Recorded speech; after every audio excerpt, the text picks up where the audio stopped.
Her name is Fumiko. She's 91. Her memory? Unshaken. Her secret? Not pills, not genes, just rhythm. In the quiet hills of Okinawa, elders live long and live present. While the world rushes, they pause. They sip tea in silence. They stop eating before they're full. They cook with the seasons and remember everything. Not by chance, but by care.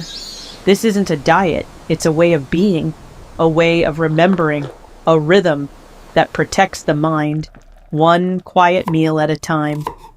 The Okinawa secret begins now. Many people believe that the Japanese live longer and stay sharper because of their genes, that it's just in their blood, luck, DNA, the lottery of birth. But science paints a more humbling picture. A landmark study published in Nature found that genetics account for only about 20% of how we age. The rest, 80%, comes from how we live, what we eat, how we move, how we rest, how we care for our minds. The World Health Organization reports that Japan has the highest healthy life expectancy in the world. Not just years lived, but years lived well. And within Japan, Okinawa stands out even more. In this southern island prefecture, elders often live past 90 with their memories intact. They cook, garden, hold conversations, and even teach younger generations. Their minds stay present, not because of luck, but because of lifestyle. In the West, cognitive decline is often seen as inevitable, a slow fading beginning after retirement. But in Okinawa, aging is not a retreat from life. It's a continuation of rhythm. Meals are simple, meals are slow, and over time, this rhythm becomes protection. So no, it's not about better genes. It's not about being born in the right place. It's about choices, quiet, intentional choices made day after day. Choices that nourish the brain just as much as the body, not genes, habits. In many places, growing old means gradually disappearing from your own story. You forget names, misplaced thoughts, and conversations feel like walking into fog. People accept this as natural, even expected. But in Okinawa, the story is different. Elders don't slowly vanish into silence. They remember, they participate, they remain, and they don't do this by chance. Their minds stay clear not because they are lucky, but because they live day by day in rhythm with something older than medicine, tradition. One of the most powerful elements of that tradition is how they eat. Meals in Okinawa are not rushed. They are quiet, intentional, and deeply connected to seasonal life. Food is not consumed, it is respected. And with that respect comes something else, preservation, not just of culture, but of clarity. The way they eat is not a diet. It is a mindset. It is a rhythm built into everyday life, not something they have to think about. It is something they feel. This video will walk you through 6 Okinawan eating habits that help protect the brain after age 70. These habits are not difficult, expensive, or extreme. You won't need rare ingredients or a new identity. You won't need perfection. What you will need is consistency, slowness, and a little willingness to shift how you think about food, not just as fuel, but as a gentle defense for the mind. You'll learn how fermented foods like miso and natto support the gut-brain connection and reduce chronic inflammation. You'll meet the Okinawan sweet potato, vibrant, earthy, and rich in antioxidants that protect brain cells. We'll explore Hara hachi bu, the cultural practice of stopping at 80% full, which gives both the digestive and nervous systems room to breathe. You'll see how green tea and barley tea support calm alertness, helping elders focus without overstimulating the brain.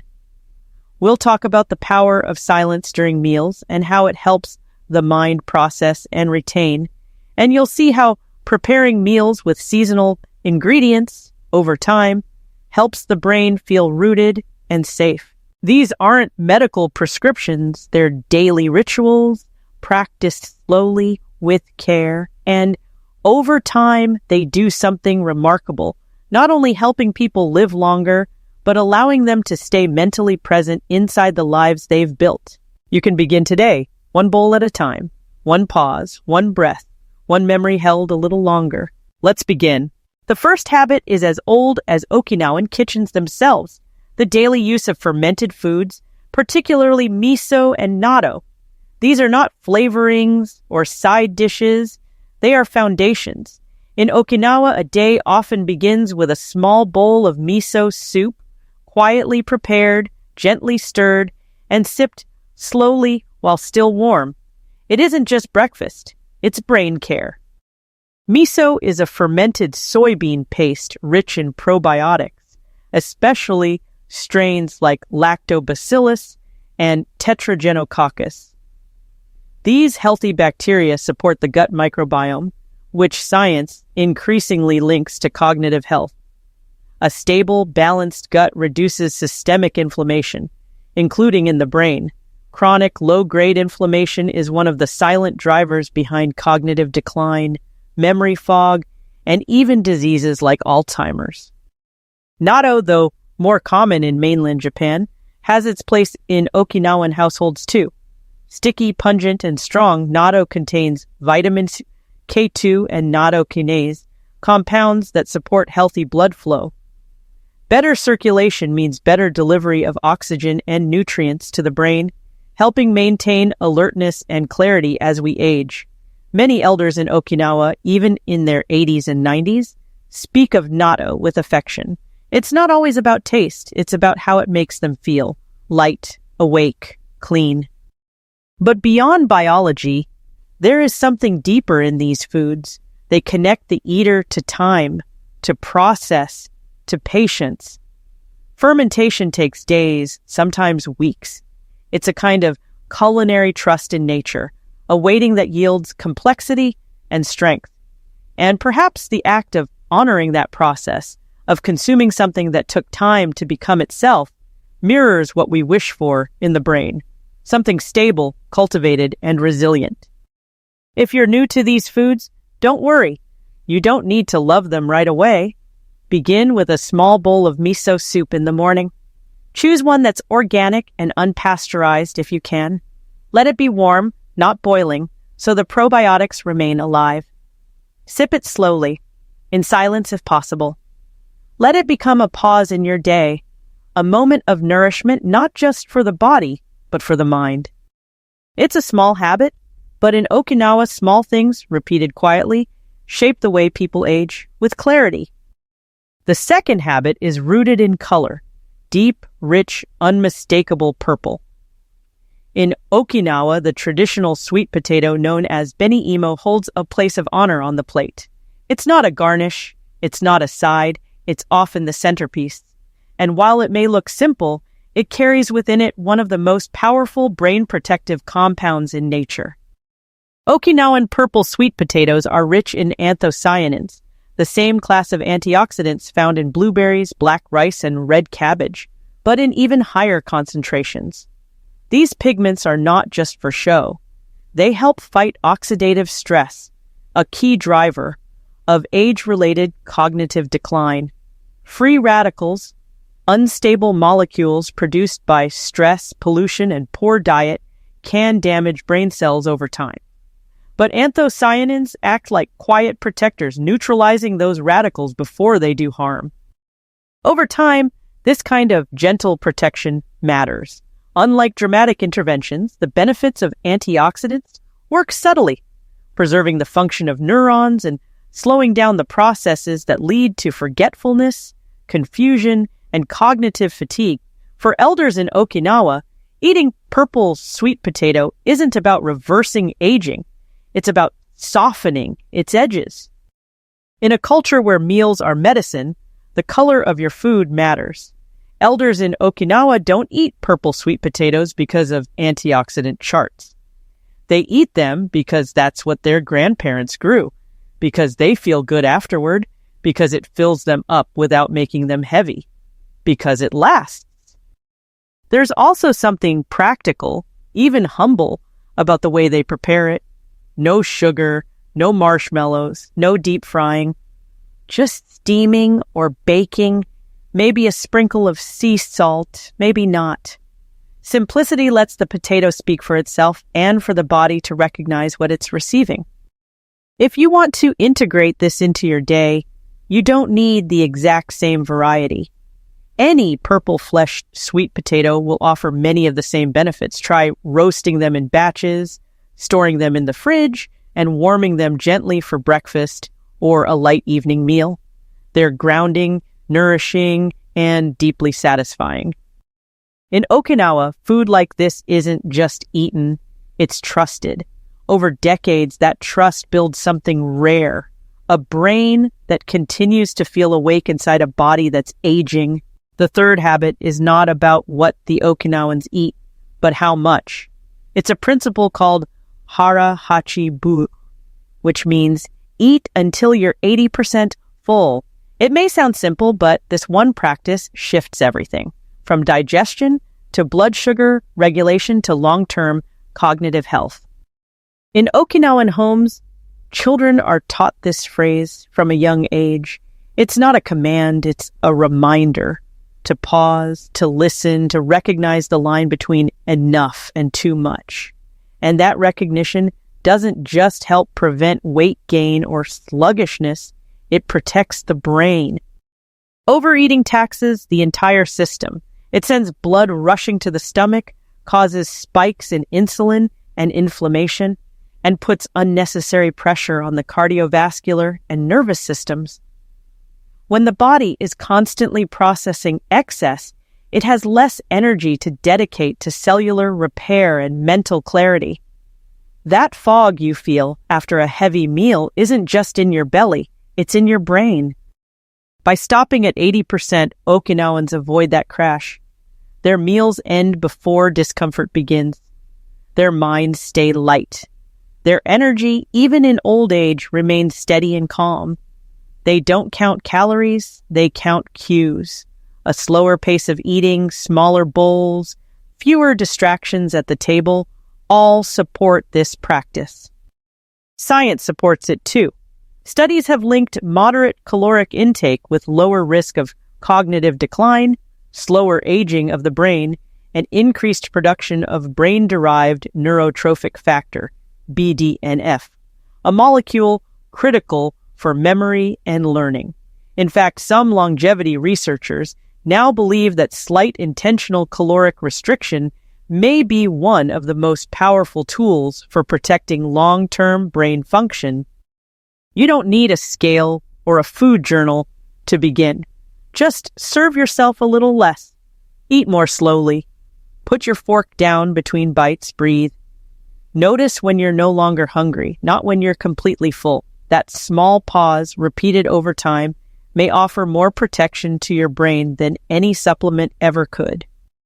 In Okinawa, eating less isn't about restriction. It's about respect for the body, for the brain, and for the life still unfolding ahead. Eating less in the right way means living more, with clarity, intention, and space to think. The fourth habit is found not in a food, but in a cup. In Okinawa, daily life flows with tea, steeped gently, poured without rush, and sipped in quiet moments throughout the day. While coffee culture dominates much of the Western world, in Okinawa it is green tea and barley tea that anchor the rhythm of thought and conversation. Green tea, particularly varieties rich in catechins, like epigallocatechin gallate, EGCG, offers powerful antioxidant and anti-inflammatory effects. Studies show that regular green tea drinkers experience slower cognitive decline and have a reduced risk of developing neurodegenerative conditions like Alzheimer's and Parkinson's. But in Okinawa, the benefit isn't just chemical, it's cultural. A cup of tea signals a pause. It breaks the momentum of the day.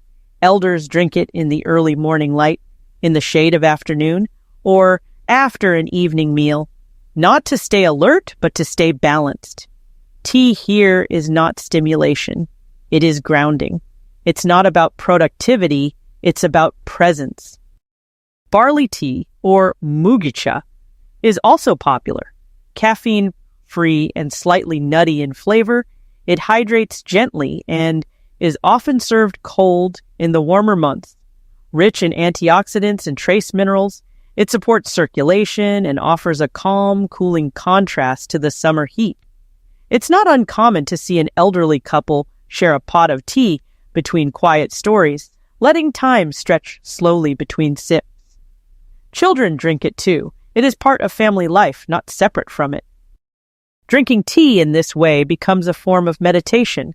It calms the nervous system. It invites stillness. And in that stillness, the brain repairs.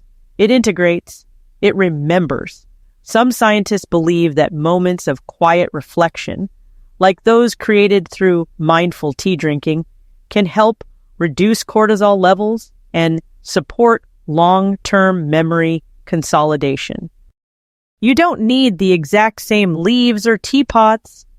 Any high-quality green tea, brewed softly, not boiling, can offer similar benefits. Try sipping it without multitasking. Let it be the only thing you do. Just tea, just breath, just being. In Okinawa, tea is not a drink. It is a practice, one that helps keep the mind both sharp and soft even as the years pass.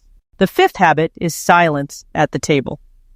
In much of the modern world, meals are filled with noise, televisions running, phones buzzing, conversations rushed and distracted. In Okinawa, especially among elders, meals are often quiet. This doesn't mean cold or lonely. It means attentive, present. It means that food is allowed to do its work while the mind settles. When we eat in silence, the body shifts into what scientists call the parasympathetic state, the rest and digest mode. Heart rate slows, digestion deepens, nutrients are absorbed more efficiently, and the brain, no longer bombarded by external noise, is able to process and store memories with greater clarity. Even a few minutes of eating without distraction can give the nervous system space to reset. Okinawan elders see eating as an act of gratitude. They bow their heads before the first bite and say, "Itadakimasu," a phrase that means, "I humbly receive." This short ritual transforms food from fuel into communion with nature, with ancestors, with the present moment. Silence becomes the container that holds that communion. At the end of a meal, many softly murmur, "Gochisusama deshita," thank you for the feast, marking a gentle close, a punctuation of respect. Science echoes what tradition has long known. Studies show that mindful eating practices reduce stress hormones like cortisol, which in turn protects the hippocampus, the brain's memory center, from premature aging. Eating without distraction also prevents overeating, further reducing the metabolic stress that clouds cognition. By eating slowly and quietly, Okinawans protect not only their digestion, but also the clarity of their memories. For many Westerners, silence at the table may feel strange at first. We are accustomed to multitasking, to filling empty space with sound, but beginning with just one meal a day, you can reclaim that quiet. Turn off the television, put the phone in another room, sit with your food, taste it fully, notice textures, temperatures, and rhythms of chewing. In doing so, you're not just feeding your stomach, you're feeding your memory. In Okinawa, silence is not emptiness. It is presence. It is the sound of the mind becoming clear, one meal at a time. The sixth habit is seasonal, home-prepared meals. In Okinawa, food follows the rhythm of nature. Elders don't chase exotic ingredients shipped halfway across the globe. They eat what the land and sea provide at that time of year: bitter melon in summer, root vegetables in winter, fresh herbs in spring. This natural rotation not only nourishes the body, but also keeps the brain in harmony with cycles of change. Eating seasonally means food is fresher, richer in nutrients, and aligned with the body's shifting needs. In hot months, lighter vegetables cool and hydrate. In colder months, denser roots provide steady fuel. This intuitive balance reduces stress on the body and prevents the kind of metabolic strain that can cloud the brain. It's a rhythm that brings calm instead of chaos, a flow that makes aging minds feel secure rather than strained. Equally important is how meals are prepared. Okinawan elders cook at home, often with simple methods: steaming, simmering, lightly grilling. Cooking is not outsourced to factories or fast food counters. It is part of life, woven into daily rhythm. The act of preparing a meal provides mental engagement, sensory stimulation, and a sense of purpose, all linked to cognitive health. The kitchen becomes more than a place to eat. It becomes a place to stay alive inside one's own story. Studies show that older adults who continue cooking for themselves maintain sharper minds and stronger independence. The steps of washing, chopping, tasting, and serving activate multiple parts of the brain. These small rituals keep memory, coordination, and focus alive. Even something as simple as peeling a vegetable or stirring a pot becomes brain exercise in disguise. For Westerners, eating seasonally may feel unfamiliar, but it doesn't have to be complicated. Visit a local farmer's market.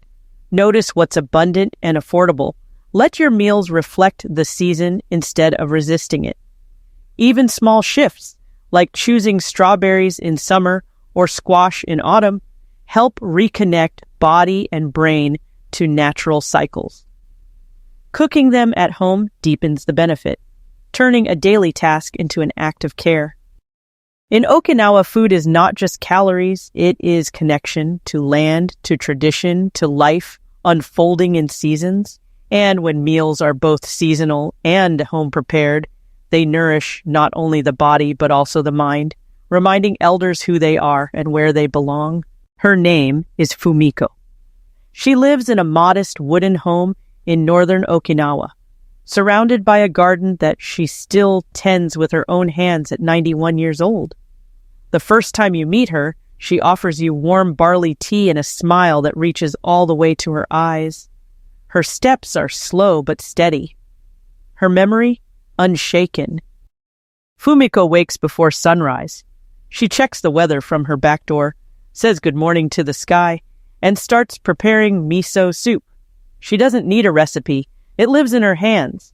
Every morning, she chooses from what's in season: radish, sweet potato, bitter greens. She chops with rhythm. The broth simmers gently as the light creeps into the house. She eats alone but never hurried. There's no television, no phone, just steam from her bowl, a quiet prayer of gratitude, and the sounds of a day beginning. Her chopsticks move in slow, measured motions. She chews fully. She swallows without rush. Her breathing is soft, her posture upright. There's no multitasking, no mental clutter. At lunch, she shares food with a neighbor. They eat on the floor, legs tucked under them, passing dishes gently and laughing about nothing in particular. She recalls a story from 1947, where she was, who she loved, what she planted that spring. Her words are specific. Her eyes glistened. She still remembers her husband's favorite soup, the day she gave birth to her first son, and the song she sang to him during the rainy season. And it's not just memory, it's presence. She's not trapped in the past. She's simply anchored to her life in a way that feels continuous. In the afternoon, she works in the garden, slowly, one weed at a time. She drinks mugicha and rests on a stone bench her husband carved 60 years ago. Birds pass through. She greets them by name. Sometimes she hums as she picks leaves. In the evening, she eats lightly, often just rice, vegetables, and a bit of fish. At night, she reads old letters from friends who have passed. She remembers each one. Her granddaughter once asked her why she never forgets anything. Fumiko had smiled and said, "Because I never stopped tasting life." She doesn't take memory pills. She doesn't follow brain training programs. But her life is one long, mindful repetition of everything we've discussed. Fermented food, purple sweet potatoes, hara, hachi, Silent meals, tea, and home cooking in tune with the seasons. And every day, without trying to impress anyone, she repeats this quiet rhythm. Not perfectly, but faithfully. Her memory isn't protected by chance, it's held together by care. Fumiko's clarity is not a miracle. It is a habit, a meal, a rhythm, a way of loving the life she still has. Maybe you're thinking, I love this way of living, but I'm not in Okinawa. I'm in a city, I don't have a garden, I barely have time to cook. That's okay. This was never about copying, it's about translating. You don't need to follow all 6 habits. You just need a starting point. One small shift, something you can feel, touch, taste. Something that brings a little more stillness into your day. Begin with breakfast. Instead of reaching for something packaged, warm a simple bowl of miso soup. Add just water, a spoon of paste, and maybe a few scallions. Sit down, no screen. Let the steam rise. Let your body wake up with something quiet. If miso isn't available, try oatmeal with a handful of seeds or a soft-boiled egg with sea salt. Choose warmth and slowness. Choose care over convenience. Or try eating until you're 80% full. Not dieting, just awareness. Serve yourself slightly less than usual. Pause during your meal. Ask yourself, do I need more or am I just used to more? This one change alone can shift how you feel all day. It brings you closer to your body's natural rhythm, a rhythm that often gets drowned out by modern speed. Try drinking tea in the afternoon. Green tea, barley tea, even a gentle herbal blend. Boil the water, pour it slowly, sit down, no tasks, no tables open, no rushing. Let it be a ritual, one that helps your nervous system remember what calm feels like. Let it mark the transition between parts of your day. Let the cup be both your anchor and your permission to slow down. Practice one silent meal a day, no phones, no talking, no background noise, just chewing, breathing, swallowing. At first it might feel strange, but soon it becomes something you crave, a pocket of stillness that protects your mind. Over time, you'll notice more than just peace. You'll notice clarity. Visit a farmer's market if there's one nearby. Pick one vegetable that's in season. Roast it. Steam it. Let your meals follow the weather. Even that small choice connects you to something greater. Food becomes part of the environment, not separate from it. When you eat what grows near you, your body listens. And remember, this isn't a test. You don't need to do it perfectly. You don't even need to do it all the time. The key is to begin with care, with presence, with love for the version of yourself that wants to remember. One meal, one cup of tea, one pause. That's all it takes to begin eating, not just for energy, but for clarity. Because in the end, your memory is not just a function of age. It's a reflection of how well you're still living. In Okinawa, there's a phrase elders say quietly before every meal, itadakimasu. It means I humbly receive, but it's more than words. It's a pause, a bow, a recognition that what you are about to take in, food, breath, time, is sacred. Somewhere along the way, many of us forgot that. Meals became rushed, aging became a threat, memory became something we fear losing rather than something we nurture. But what if we changed that? What if every meal became an invitation, not just to nourish the body, but to return to ourselves? The Okinawan way of eating is not about discipline. It's not a diet. It's not a checklist to master. It's a rhythm, a presence, a respect for simplicity repeated so gently, so quietly, that over time it becomes who you are. Aging is not the enemy. Disconnection is. And this way of eating, this way of living, reconnects us. Through bowls of fermented broth, the calm color of a sweet potato, a sip of tea taken slowly. Through the quiet practice of Hara, hachi, bu, stopping before we are full, because enough is truly enough. Through silence at the table, not as a rule, but as a gift. through cooking at home not as a chore but as an act of remembering. And through all of it, something begins to settle. The mind, once scattered, starts to return. The body, once rushing, softens. You begin to feel whole, not because everything is perfect, but because you are finally paying attention, because you are finally home in your own life. In Japan, there is another saying, nuchi gusui. It means food is medicine, but more literally, it means life medicine. It's not just about nutrients. It's about soul, about presence, about love served in a bowl. When food is prepared with care, eaten without distraction, and shared in gratitude, it becomes more than fuel. It becomes protection. It becomes memory itself. And it's not only food, it's the garden behind the house. The hands that chop vegetables the same way every morning. The same songs humming from lips that have seen 9 decades of seasons. These repetitions are not boring. They are sacred. In Okinawa, the ordinary becomes medicine because it is done with attention, with humility, with love.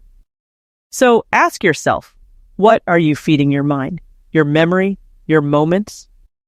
You don't need to do everything. You don't need to move to Okinawa or make dramatic changes.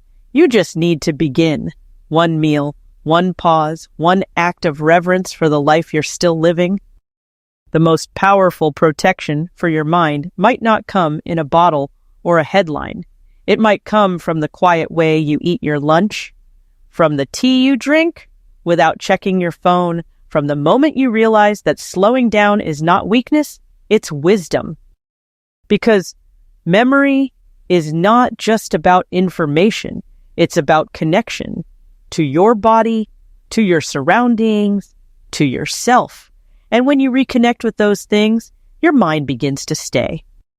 It's not too late. You're not too far gone. Your memory hasn't left you. It's just been waiting for you to come back to the table, bow your head, and whisper, "Itadakimasu." If this video has stirred something in you, a quiet longing, a soft memory, a pause, don't let it fade. Let that pause become your first step. Maybe tomorrow morning, you'll sip tea in silence. Or maybe tonight, you'll serve yourself just a little less. Maybe you'll go to the market this weekend and choose one vegetable that's in season and cook it slowly, like it matters, because it does. These aren't big gestures.